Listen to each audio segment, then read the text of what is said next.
Wait, you're going to talk about... Oh, yeah. We're going to start that with Marvel Ultimate Alliance 3. Yes, there's been a lot of hype. Even though it's only on the Switch, we'll put it in multi-platforming because it's a big deal. I was lucky enough to receive a code from our friends at Nintendo of America. Oh, so you mean I stayed up worrying and they sent me a code, yeah. So Wow. pretty much asked. Completely asked. Completely asked. To which they were like, yeah, please. I was like, great. So what can I say? I've played a lot of it. I'm almost done. I'm in the last level of the game. So I probably have like maybe an hour left or maybe 2. Okay, and how many hours preceded that? A lot, but I couldn't tell you like a number. Let's say 10 or 12. Okay. Maybe. That's what I would have guessed. What I would have guessed. I was going to say that sounds right. I have had the luxury of being able to play it on the train the last couple of days as well. That does sound luxurious. Yes. I do prefer playing it on the television. Okay. Generally speaking, we'll go with the pluses on the game. The pluses are it's Marvel Ultimate Alliance 3, which so you know exactly what it is, yeah, basically, right? So that's pretty awesome in itself. Just the concept. It's a dungeon crawler with Marvel with figures, your in case you don't know. Exactly. It's a dungeon crawler with all your favorite Marvel characters. There's a really strong roster of characters that come with the game. And the characters themselves, I think, look great. I don't think there's really a flawed character, styled character, which is pretty impressive in itself. That all the default characters look pretty good. That's good. Yes.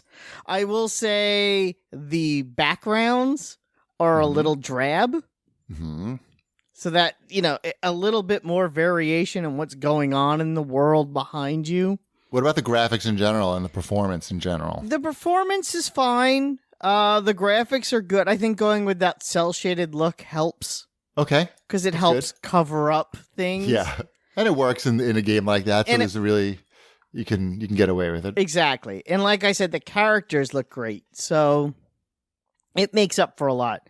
Some characters have some really cool skills. Some characters are definitely a little more overpowered. Deadpool, for some reason, is like way overpowered. Well, the kids like him. Yeah. So, and if you play, it has that same thing that the other games had, where if you play with certain characters together as your team of 4, you get certain bonuses. Yep. And that, the bonus you get for playing as 4 X-Men is a pretty big bonus. What do you get? It's like you get like plus 8% health, but if you play with Psylocke, Wolverine, Nightcrawler, and Deadpool, there's this stacked bonus you get for all these other things they have, and you get like an extra 18% strength. Sweet. And it's pretty ridiculous. So I'm like, yeah, I'll do that. You don't, in the previous games, you picked up gear that didn't really do anything other than have a funny name. And they replaced that with ISO 8, which is just crystals that do the same thing that the gear used to do. Mm-hmm. It has the same issues with that I felt the previous games had, to be honest, where there's a little too much of it. And it's unnecessarily confusing, and why is there so much, and why are you adding all these things to it? Right, it's not funny, and it's not fun. Exactly. They also added this, web of things to use to upgrade your characters. Like, there's a reason to collect coins, because you spend the coins in the web, and you use the web to unlock extra health, and I'm like, this is... What is this, Forza? Yeah, exactly. I'm like, this is unnecessarily complicated for a game that should be a little more straightforward. And they also made it weirdly difficult to unlock extra costumes.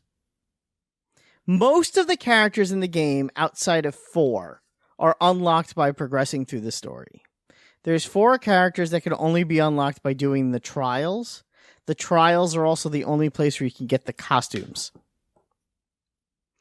All right.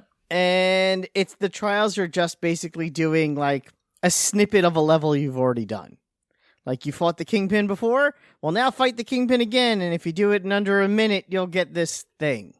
And and there's 4 different trial worlds, and you have to get, to get some of the costumes, like to get Iron Man's second costume, you have to get 3 stars in every match in the second world of trials, and I'm like, who has the time or patience, or even the characters that are level 40, because I'm almost done with the game and my characters are like level 32.